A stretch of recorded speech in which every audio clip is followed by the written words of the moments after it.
देख रहे हैं कि टूरिस्ट्स का फुटफॉल तो बढ़ते हुए नजर आ रहा है, दूसरी तरफ से आप एयर फेयर रेट्स देखिए वो आसमान छू रही है, उसको लेके क्या कुछ डिसीजंस है या आपने एविएशन सिविल एविएशन से कोई बातचीत की होगी इस बारे I में? am very confident that, and this should be done. There should be some kind of a capping mechanism. Patient भी सफ़र करते हैं जो बाहर इलाज करने के लिए जाते हैं, यहाँ के स्टूडेंट्स भी सफ़र करते हैं जो दिल्ली जो कॉलेजेस में बाहर पढ़ते ये मसला गवर्नमेंट के हाईएस्ट लेवल तक उठाया गया है, चूँकि एक डिमांड एंड सप्लाई का इशू है, चूँकि एक create enabling atmosphere in an ecosystem, जी and that can only be done if the fares are regulated, if the fares are in moderation. जी शाह साहब, यहाँ पर अब G20 मीटिंग होने वाली है, टूरिज्म को कितना बूस्ट मिलेगा इससे और कल्चर स्केल का और इस मैग्नीट्यूड का इवेंट मुझे नहीं लगता जम्मू कश्मीर में पहले कभी हुआ है। के ज़रिए से मैं उन तमाम यंग आर्टिस्ट को, परफॉर्मर्स को, परफॉर्मिंग आर्ट्स के बच्चों को, बच्चियों को एंड यंगस्टर्स को या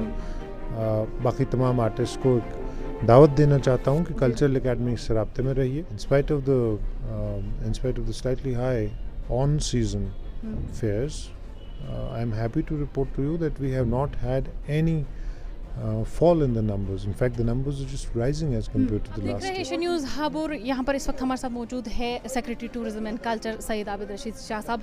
आपसे पूछना चाहेंगे शाह साहब, यहाँ पर अब G20 मीटिंग होने वाली है, टूरिज्म को कितना बूस्ट मिलेगा इससे और कल्चर को? देखिए, इस तरह का, इस स्केल का और इस मैग्नीट्यूड का इवेंट मुझे नहीं लगता जम्मू कश्मीर में पहले कभी हुआ है।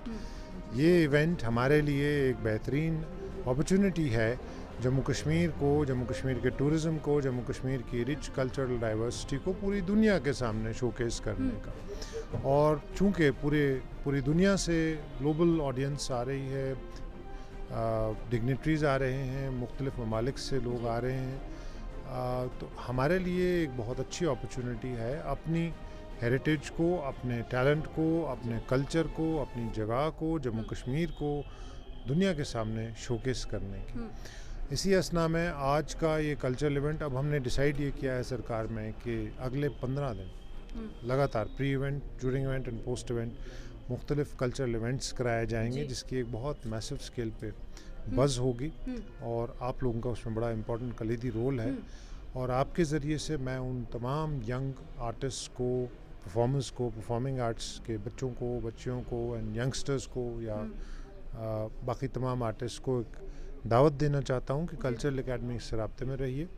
हम आपको वो प्लेटफॉर्म फराहम करेंगे एंड आई एम श्योर इसके बाद भी एक अपॉर्चुनिटी मिलती रहेगी, लेकिन इस तरह की बड़ी opportunity to reflect your culture in the run-up to the G20 event and as a prelude to the G20 event, I think this is a great opportunity for all of us to showcase our rich diversity and cultural heritage to the whole world. Sir, last year की अगर बात करें तो 1.88 crore tourist जो है जम्मू कश्मीर आए और इस बार एलजी एडमिनिस्ट्रेशन दावा करती है, एक्सपेक्टेशंस है कि 2 करोड़ के आसपास जो टूरिस्ट है वो यहाँ विजिट करेंगे।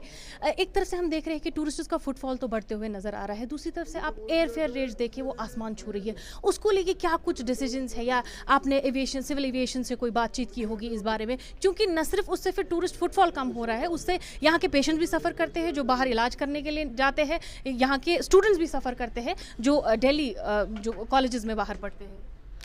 आपने एक बड़ी इम्पोर्टेंट बात कही है रिगार्डिंग एयर फेयर्स। इस असना में आप जानते हैं कि हमारी डेस्टिनेशन बहुत ज़्यादा हेवी डिमांड में है जी।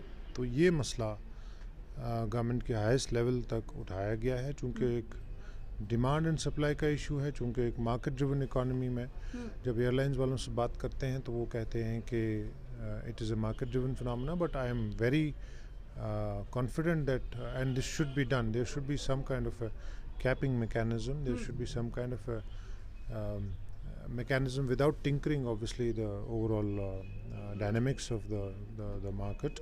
There should be some kind of a mechanism where we should have some kind of a cap, because what it does is it should not make our destinations prohibitive. And to that end, I am confident that the airlines are important stakeholders. The airlines are important for the tourism sector of any place to grow.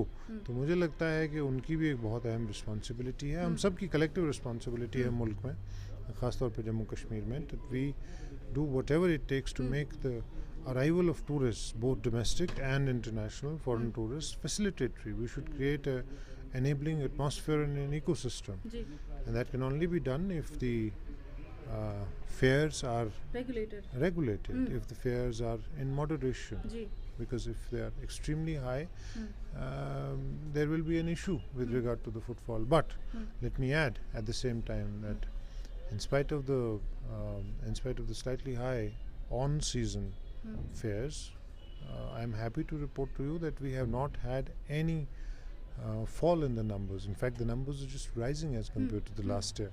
So this is also a reflection that everybody who wants to come to Jammu Kashmir is probably in a sense extremely keen, जी क्योंकि जम्मू कश्मीर का अपना एक attraction है. जी। Jammu Kashmir as a product of tourism, Jammu Kashmir का एक अपना USP है. जी So therefore we have a very niche product of tourism, be it adventure tourism, eco tourism, cultural heritage का टूरिज्म. तो ये एक बहुत इंपॉर्टेंट अहम चीज़ है. जी इसमें हम सब स्टेक होल्डर्स को मिल के काम करना पड़ेगा.